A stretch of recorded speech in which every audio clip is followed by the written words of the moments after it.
Welcome home. We are WNST, Tassel, Baltimore, and Baltimore Positive. We are positively into the summer months around here. Luke's doing his little football thing before they take their respite. It's going to be a summer of Oriole baseball around here, and a summer Maryland crab cakes, all brought to you by our friends at the Maryland Lottery. I'll be giving some scratch-offs away. I have some Pac-Man, some Lucky Sevens. Also, our friends at Liberty Pure Solutions, keeping our water clean.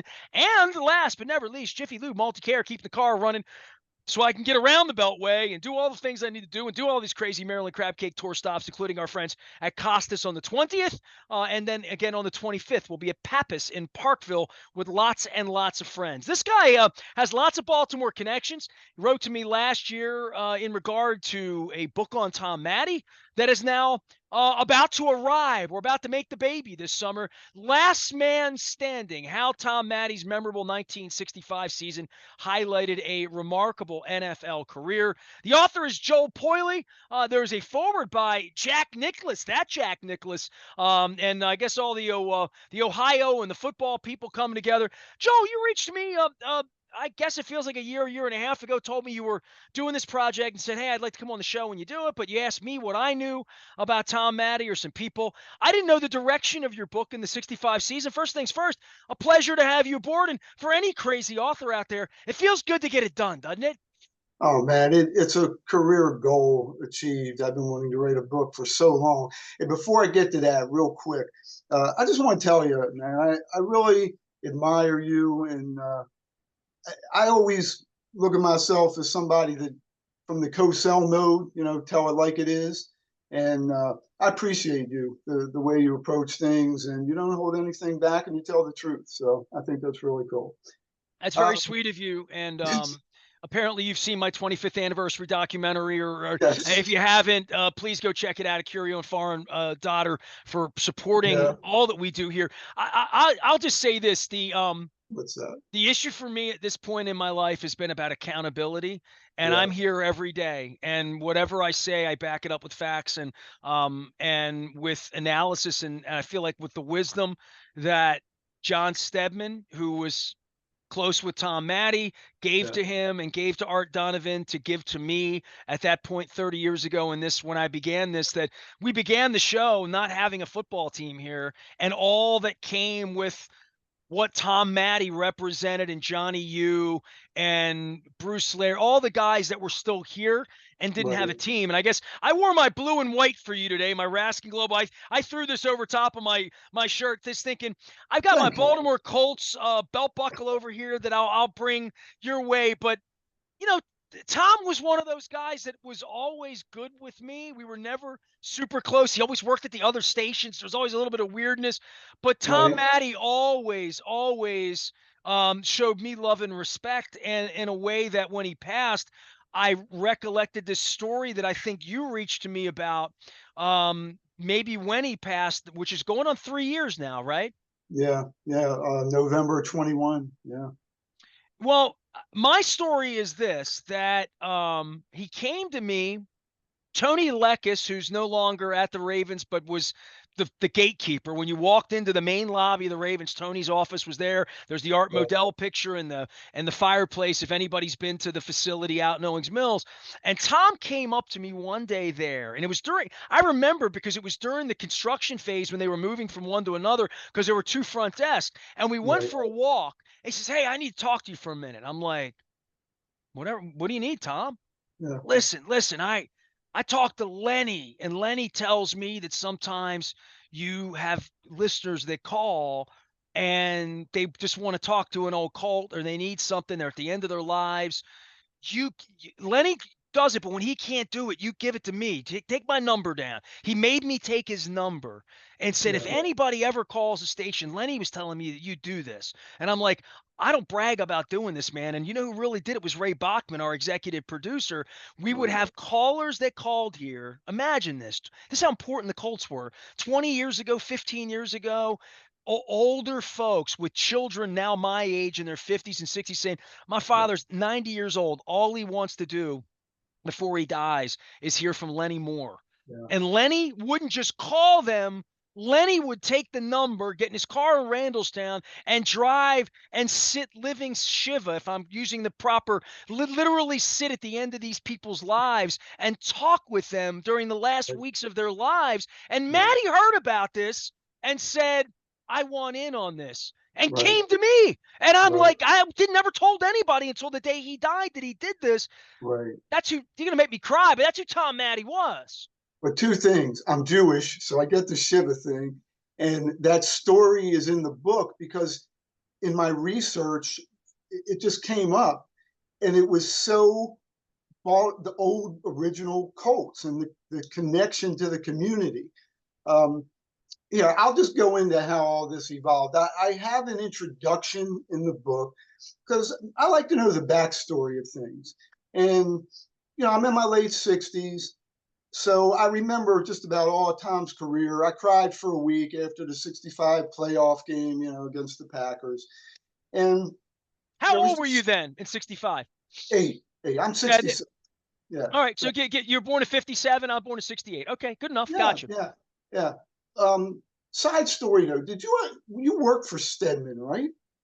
Not for him because he wasn't the boss at the time, although he was Right. always the boss. Right. But he really wasn't the boss. He was just an emeritus. That was his title, but Yeah. his title was sports editor, but he was just the columnist that they gave him that title. Yeah. But John was like a father to me. I mean, John, from the Okay. day John met me, he liked me and always made me feel welcome. Right. And when I did the documentary, I found that audio piece of his voice talking about Yeah. my career. Yeah. I found that late in the process, and it's really moved me in a different direction to be pissed off for greatness with my own career and what I want to do with Baltimore Positive on behalf of people like Stedman, because Yeah. Stedman was a really special guy to me, and he was the link to all of those guys. All I needed to do was drop John's name with Yeah. any of those guys that wore the horseshoe on their helmet, and they would Yeah. stop and give me full attention and say, John Stedman, good man, how can I help you, young man? Yeah. The only reason I brought it up was I almost worked for John. I was working at the Carroll County Times, and ready to move up. And I sent John all my material, resume clips, and it was like early '85, I believe. It ended up being like 6 months before the paper folded. Long story short, he wanted to hire me, but he told me at the interview, I can't hire anybody now because we're waiting to see if Ted Venetoulis can put that syndicate together to Sure. buy the paper, and then it all fell apart. So just all those 6 degrees of people up there. Wait, what Uh, is your background? Where are you? I mean, you're standing here. By the way, Joel Poiley is an author. He's written a book called Last Man Standing on Tom Maddie. But on the video, you have Baltimore Colts gear, or that's you my clearly are a Baltimorean. that's my Baltimore wall. This is my Tampa wall, but Okay. it You're works in well. Tampa now these days. Yeah, I've been in Tampa since November of '86. Uh, all right, brief. I grew up in Baltimore City, moved to Baltimore County when I was about 13. Went to Milford Mill for high school, spent 3 undistinguished academic years there. I guess my claim to fame was I played baseball a couple years. Went to UNBC, spent 4 undistinguished years there, but got through. But I've been basically writing since I was a little kid. I mean, I used to go into my room when I was 9 years old on a little Royal manual typewriter and write my own game stories. I mean, I knew I wanted to either play baseball professionally or write about it from the time I was a tyke. By the way, But that's what Stedman would have said about his life because he I, played minor league ball, and when he couldn't anymore, all he wanted to do was write about it. I think so. Yeah. I mean, I remember my dad took me to the doubleheader the day that Frank hit the ball out of Memorial. And I guess he had sprung for better tickets, and we're sitting like just right next to the press box. And 9-year-old Joel was like looking in there, and all these guys, they're wearing the hat with the press thing in there. And uh, I told Dad, I said, I'm either going to be there on the field or there. So I mean, I knew what I wanted to do. So I graduate a month out of school. I get a job at a weekly paper in Howard County, long ago defunct. Sports editor there a couple of years. Then I decided to try and make it as, I mean, I was looking for full-time work, but back then, I mean, this was the height of the journalism craze, and it was harder to get jobs. So I took a job throwing stock at night at the Giant, but all during the day. And a lot of young writers do this, as you know. I just wrote my tail off, man. I was stringing for the Annapolis Capital, PG Sentinel. I was working with Dave Ginsburg. If you work with the great Joe Gross, then you know things, man, down in Annapolis, man. No question. It was Joe, Al Hopkins, his son Mark, Jerry Jackson, Chris Glass, and Brett Freelander. Brett Freelander. I was going to give you Brett Freelander. I was going to give him to you. I was going to give you Brett. I met Brett in the press box at the Capitol Center in 1985, man.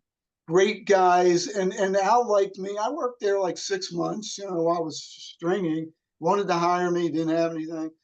And so long story short, it's like summer of '84, and I see an opening at the Carroll County Times. Wasn't having much luck. So my dad came out to Laurel. I was living in Laurel because I had a roommate, but eventually I got my own place. And I had this package I was going to put in the mail, and he said, "Anything I can do for you?" I kissed the envelope, gave it to him, and said, "Here, maybe you'll have better luck than me." A couple days later, Carroll County calls. Long story short, I got the job, but this is the magic of somebody like Ginsburg. I had only really been a stringer with him for a couple months, but we just developed a really good friendship, and you know what a good guy Dave is. And I still follow all of his meals and pursuits in Jamaica on, even though he's retired, apparently. He's living the life, but good for him, man. He had a great career. But at that point, he was a weekly sports editor for the PG Sentinel, stringing for Ira Rosenfeld at AP out of Washington, and being a cashier at the Giant. So he busted his tail. But I'm at this meeting in Carroll County, and the managing editor is shuffling through papers, and he pulls out this paper, this piece of paper, and he looks at me and says, "This guy Dave Ginsburg, he basically is saying we'd be nuts if we don't hire you." So I'm thinking, all right, I got to say something quick on my feet, witty. I said, "Dave's a smart guy. He knows what he's talking about." They called me. I mean, the interview was going well, but they called me the next day. So got hired in Carroll County. Really enjoyed my time there because it was a staff like me. I was 27 at the time, so some of the people were a little younger, a little older. A lot of the writers there went on to the Sun. Some of them went out of state. So I was there like 2.5 years. Always wanted to get out of the cold. I mean, that's not the only reason I want to leave Baltimore, but I basically was just applying to a lot of papers in Florida. And my wife, my fiance at the time, had an aunt in St. Augustine, and her parents had just moved to Venice, about an hour and a half south of Tampa. We come down here on Labor Day on vacation, and I lined up all these interviews from Jacksonville to Sarasota. They didn't have openings, but the sports editors were good enough to talk to me. We get back to Baltimore. 6 weeks later, I get a call from the Tampa Tribune. It was the day of Game 6 of the 1986 World Series. The ground ball through, you remember these things. The ground ball through Buckner's. I was working at the Sun then. I was in the Sun Sports Department '86. Yeah. Yeah. So go down, interview, get the job. So I start in Tampa. November of '86. Started as an editor in one of their northern bureaus, but they promised me that eventually, like within a year, they would move me to Tampa. I said, "I hope you do, because my wife needs a job."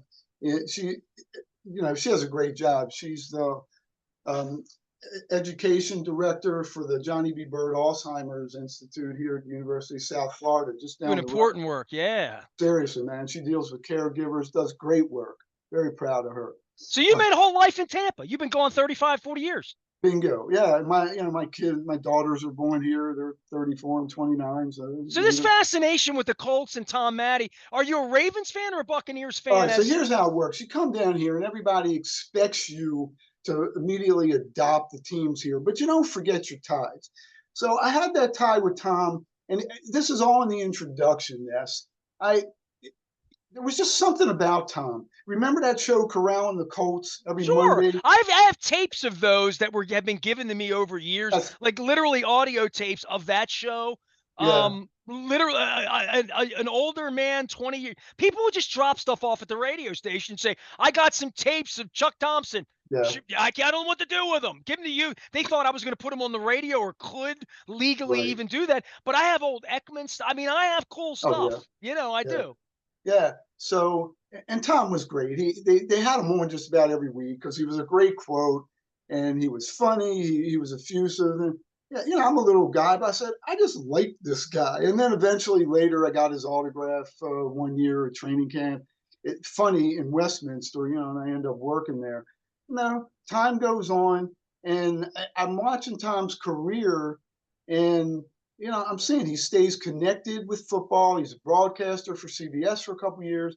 And then I'm seeing what he does when the Colts leave town. He's trying to bring the USFL, the Canadian team. Uh, he's still involved with raising money to bring a team there. He was great friends with Modell. And I mean, he wasn't one of the movers and shakers behind Modell moving, but they had conversations like, Art was broke at the time, and Cleveland wasn't doing anything for him as far as the stadium. And Matty was very close to him. In fact, it's in the book, so I don't want to get too far off the rails, but Tom almost ended up playing with Jim Brown and the Browns in the early 60s. I'll just leave that for the reader to find out. But Which would have been his dream as a hometown kid. you're a smart guy, but Yeah. you know him. Yeah, it's in the book. And so he's telling Art, look, man, we got money for a stadium down here. This area will love you forever to bring the NFL back. And then I see, okay, they bring the team back. Tom's the radio analyst for the first 10 years. So I'm just kind of following him, going back to, what was it, like 93, 94, when the Bucks were up for sale and Angelos was thinking about buying them and Yeah, bringing them. I've written about that now. So that's in the Peter Principles. You can go read that whole chapter I there. did, Bob brother. Leffler was a Look, part of that. look. I don't disagree with you how you feel about Angela and the whole family. I got it. But what happened You was, should hear how they feel about me. I can imagine. So I'm down here, and then we had another guy on staff, great writer. His name was Martin Fennell. He just passed a couple months ago. He was from Missouri. So we go to our executive sports editor and say, why don't you send us to these two cities that lost teams, and we're going to write the story about what it's like when your team leaves. So these people in Tampa will see your team stinks. I mean, at that point, the Bucks were the worst team in the NFL. And 14 straight, Culverhouse put no money. It was the whole thing was a mess, right? It was 14 a straight losing seasons. I mean, until Dungy got here and straightened everything out, it was a mess. But we had a team. good looking jerseys, though. I'll tell you I that, love man. That those, man. swashbuckle, yeah. I wish they wore the creamsicle orange all the time instead of once a year. So I'm in Baltimore and I get a contact and I talk to Tom. Great as usual. Hey, trashed Ursay, but Tom being Tom, he said, look, the city fathers and the people running state government, they're culpable in this too. And they were. I mean, you can't look at that whole situation without realizing some mistakes were made by people. Now, Ursay, everybody hated him, and this is all in the book too. So yeah, so I had that conversation with Tom, and then I know he's involved with the Ravens. Getting to the crux of the book, it's 2020, COVID. I'm online, and I see this letter that he sent to Kendall Hinton, who was going to play quarterback, for the Broncos, because the first three guys in front of them all came down with COVID. And it was like Tom. I mean, he had played a little quarterback, I think, at Wake Forest, but he was basically a non-roster wide receiver. Long story short, Tom sends him this nice note, which ends up actually being the epilogue in the book because it was a perfect capper on the book. And I'm thinking, um, you know, has somebody ever written a book about Tom? Surely they have, because he's always in the media. He's always being quoted. I check it out. I do my research. Nobody's written anything about him. And then I'm talking to Ginsburg. I'm up there, visiting family and friends, and I'm telling them I'm thinking about the book. And I was surprised nobody had done anything. And Gins, in that inimitable way of his, says, well, Joel, a lot of the guys that may have written a book about him aren't around anymore. Oh, there's no question about that. And but all those guys, I mean, Unitas has had hundreds of books probably So on the this back. was a calling for you with Tom Matty, is what you're telling me. It was, but I've had near misses with books. I mean, I had a contract for a book with Joe Madden, but that fell through. So I'm thinking there's a book here, and Tom's life story is a book. And I started researching it. So eventually I get a hold of Tom, who's actually on vacation down the ocean with Dan Sullivan. And he says, no, he says, I'm quoted a lot, but I'd be honored to do it. And then I call him a couple weeks later. We start doing some background research because I didn't have the contract yet. I was just kind of putting the whole proposal together. His wife, Judy, gets on the phone and says, Tom has like early to mid stage dementia. And I knew that through my research, but he loves talking about the old days. It'll be good for him, kind of cathartic. And we start in on it. And yeah, I mean, we had a lot of interviews the 3 months before he got really sick and went in the hospital for the last time. But yeah, he repeated things a lot. But every time he repeated a story, it was the same story. He didn't vary from that. And I obviously fact checked everything. And you don't meet up with guys like Maddie where he just he and Judy just made me feel like a long lost son. And I really only knew him essentially for 3 months. And it's in the introduction how I never got to meet him because my wife and I had come up there. It was late September 21. And I had everything scheduled. I was going to meet Judy and Tom at their apartment. And the day before, he goes in the hospital for the final time. So a couple weeks, and this is Tom. A couple weeks later, I called Judy just to see how Tom's doing. I said, forget the book. I just, we've become close.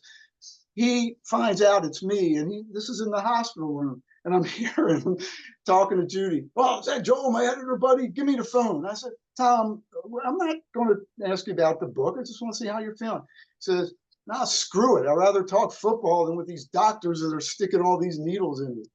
That was the dude. That was the man. I mean, and that was the last time I talked to him. I mean, I get emotional talking about it, because he died like 3 weeks later. And then a lot of people said, oh, my friends were saying, oh man, I'm so sorry. How are you going to write the book? I already had enough. I put the proposal together and I sent a query letter, long story short, to the publisher and You're told like a him, real author. You have to go out and get like a publisher. And you're right. It's different than me just putting the book together and saying I'll just sell it because that's the way I did it. Because well, I and I had know a, the way you do it. And all I see Eisenberg. I'm like I can't do it that way. I mean, it's proposal is 8 parts. I mean, there's so much that goes into just getting it. But the acquisitions editor said, if you still think you can do the book, go ahead. But I had to write one sample chapter, but it ended up being the first 3 chapters of the book. Long story short, I'm working on it summer of 22, and I finally get the contract in September of 22. And I basically took like a year and a half to write it, but it was so much fun, Ness. I mean, I'm talking with all these guys I grew up, Ernie Accorsi, Bill Curry, Upton Bell was incredible. I I could go. love having Upton on the show. He's He's a great. walking freaking encyclopedia. Encyclopedia. It's incredible. So yeah, I mean that's the genesis of the book. Yeah. Joel Poiley is our guest. The book is Last Man Standing, how Tom Matty's memorable 1965 season highlighted a remarkable NFL career. I guess to just bring this back to you and your final chat with Tom, how did his death change the book in any way? I mean, if you had another hour, 5 hours, 10 hours with him, would that have changed the book? Or like you said, like you feel like you spent a goodly amount of time with him, enough to make the book as good as it was going to be, no matter what. Um, Maybe a little more depth, but we had gotten up to the point of Super Bowl V, which was pretty much near the end of his career. So, I had the whole backstory of Ohio State, Woody Hayes. What I didn't have maybe was post retirement, but that's when I talked to guys up there, like that he worked with, like Garceau, Bruce Cunningham, Johnny Holiday, and so that was his broadcasting career. Judy filled in. Tom was a smart guy. I mean, he had all these businesses that he was into. I mean, I didn't know that he had a rib shack at Camden the first year was open. It only lasted like a year or two, but he was like right down the street I on remember that right now. right down the road from Boogs. Well, Tom was a salesman too, and he pimped stuff and sold stuff, and I think he was still doing the bath fitter commercials, right? Like, and I knew Tom through the buy and buy and sponsorship and the Right, flaming pit and all of that stuff. I would say of Tom in the kindest way I can, because my right. wife would say to me, I mean, you saw my documentary. I think of myself as a entrepreneur and a writer and a bon vivant. And, my wife says, dude, you're a professional socializer. So I would say about Right, Matty, he was like sort of a little bit of in his retirement, an incredible maitre d', an incredible host, an incredible genial front of house to meet anyone under any circumstance, could talk business, could talk football, could talk life a little bit. Just like people. Tom liked talking to people. It was like oxygen for people. Not that they all wanted his autograph or right, even kids wanting to hear the legend of the wristband or whatever, and they would read in your book. It's just right. like, I don't know people think I'm more extroverted than I've become later in life. I I like got you. quiet and writers. Part of being a writer really is that Jack Nicholson in The Shining, where like you spend a lot of time alone when you write. And that's the Yeah, weirdest part of being a writer that's anti my right. personality. But Yeah, Tom loved people. There was never a bad day for Tom Maddy to be out right. having lunch somewhere with somebody at a golf this or a that or a religious this or that. Non-denominational, as you well know, he could wear a Yeah, yarmulke, he could go east side, west side, but he black, white, male, female, horse racing, wherever he could yeah, talk to people, and that's such a gift beyond being a football player or celebrity or tough guy or any of that kind of stuff. It's just right, he was good with people because people of his era were good with people. He was a Midwestern man. Like right. all of that he's gone and we're still saying good things about him. And that's all that I could ever ask for people to say. We've already talked nice about who? Stedman, a lot of deceased people. All I could hope Right. for is that for any of us is that we made a difference. And he made a real difference in Baltimore, Tom Maddy. You're touching on a lot of the themes of the book. And I call it the 6 degrees of Tom Maddy because he touched so many people in so many walks of life. I mean, and even when he was playing, I mean, there's a funny story in there of when he's playing in the Green Bay playoff game and he's under the pile. And, it was well known that even in the Ram game, they were trying to yank that wristband off. And he's under the pile in the Packer game, and Nitschke's yanking at this thing, and Tom saying, Ray, what are you doing? And Nitschke's saying, you don't need that damn thing. You don't need any extra advantages. And Tom, in that humorous way, is in the heat of battle, just says, Ray, I'm no quarterback. I need all the help I can get, and then they just had a little friendly exchange. But yeah, that's what I'm saying. Even in post retirement, the thing is, you can't write about Tom and not write about the old Colts either. You just can't. And he was involved with bringing football back.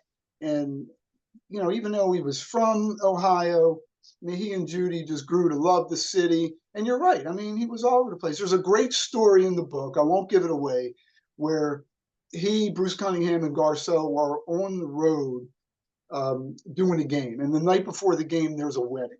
And that's all I'm going to say because it's a great story. I was going But to ask you if you have a favorite Tom Maddy all right, story from I'll the give it book, to I'll give it to you. So they're on the road somewhere. I think it was Indianapolis, actually. That's what makes the story good.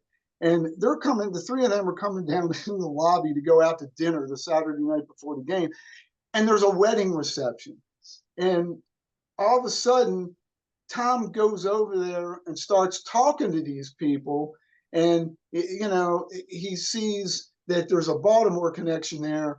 And he takes off his Super Bowl ring. He's well, letting he could wear sniff ring. that out a mile away with the ring on now, He's Tom. taking pictures with the bride. And Bruce Cunningham's the one telling me the story. And he said it was Maddie just working the room like only Work Matt. in the room. I could hear Cunningham saying that about Maddy. Yeah. So, and there were a lot of Professional socializer. There it is, Of as my course, wife he would had say. a great story about when they were playing golf. They must have been playing a best ball tournament, and they're 2 shots down. probably the 17th or 18th hole, and they're behind a tree or something.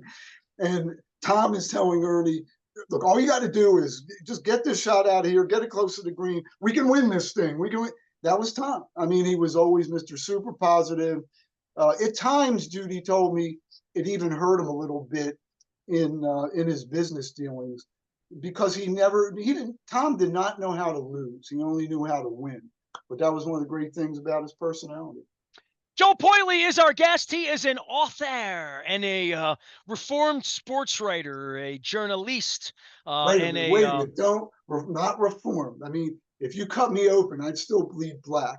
I'm just like a lot of guys that had to make adjustments, when the profession kind of went sideways and paper started still folding. going sideways around here. They throw out the Venezuelan reporter and just, I got make you. up stuff about how they don't let them in anymore. I mean, I, stuff that's I got you. unthinkable in the era of Tom Matte and John Yeah. Stedman, I quite mean, I've done frankly. a lot So of freelance writing over the years, kept my hand in it, but if I can say this, the book is kind of like Joel rising from the journalistic ashes. I mean, getting myself back out there. Um, it's already kind of opening a couple other doors for potential other projects, but it was a labor of love to do. I mean, I did a lot of it late at night because I'm a night owl and loved every second of it. well, I'll tell you what, folks can get out there and pick the book up. Not available this minute, right? Like it's coming out in a couple of weeks. You can order it right now, correct? August 6th, but it's on Amazon for pre-order now. You can pre-order it. I will be up there doing some book signings in August. They just haven't been set up yet. We're waiting for a couple dominoes to fall. No I think worries, no worries. Well, we'll one run of this them, that week and let people know where to find you. How about that? you're a beautiful man. I appreciate that. All right, last man standing, how Tom Matte's memorable 1965 season highlighted a remarkable NFL career. Joel's been telling about this book for a little while. It's coming out. I'm glad that we could make some time and tell some Tom Matte stories. You made me laugh. You made me choke up at least twice in this one, and I'm glad we could reconvene. I wish you all the luck in the world. I'm sure I'll be hearing about this, and when the time comes here, come the fall, we'll bring this thing back to life a little bit and breathe some more life into Tom's life. All right. Yeah, let's stay in touch. Keep them honest up there, man. Just real quick, how's your wife doing? My wife's beautiful. She broke her ankle last weekend, but other than that, she's doing all right. She's limping around, got her boot on, and I'm feeling real good. And it is interesting you would ask about my wife because the last right before I brought you on, I Wikipedia Tom, and I didn't realize he died from the complications of leukemia at Yeah, the end of his life. So very yeah. kind of you to mention my wife. Joel Poiley is our guest. The forward in the books by Jack Nicklaus, so you know it's good.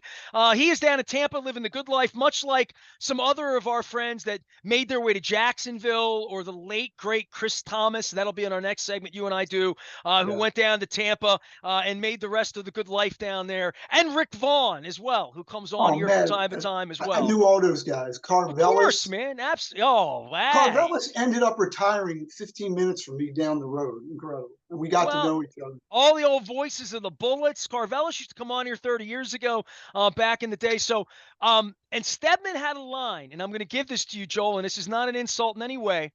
You But, are truly a young old timer at this point. So oh, there's a oh, John Stedman line for you if you've ever had one. I Am Nestor, my 25th anniversary documentary and the 25th anniversary cupcake, all out now. If you like old stories and you like old people like me talking about older people like John, you will dig my documentary as well. And I want to give a shout out to Towson Transfers and my buddy Greg Landry for putting that together. That has educated folks like Joel about how the connections work between people like me and Stedman and Maddie and Unitas and yeah. Brooks and Boog. And by the way, that 26 chair you got behind me, it's been screaming Boog Powell and Johnny Oates at me the entire segment. So They're from Memorial when they were doing the demolition. And I had my brother-in-law get me a couple when he shipped them down, and I fixed them up. I should have painted one royal blue and white, so I had one orange and black, but they're Oriole colors. I used to have a kazoo on the desk here, and I could play the Colts fight song on the kazoo. That was back in the '90s, though. Yeah, We're gonna break. We're gonna come back. Luke is doing baseball. Luke is doing football. We've been doing a lot of stuff this summer. A lot of rock stars been coming on. Thomas Dolby stopped by. Mark Bryan from Hootie and the Blowfish has stopped by. So, you never know what's gonna happen around here in summer. Except the Orioles are probably gonna win again tonight. I am Nestor. We are WNST AM 1570, Towson, Baltimore, and we never stop talking Baltimore positive.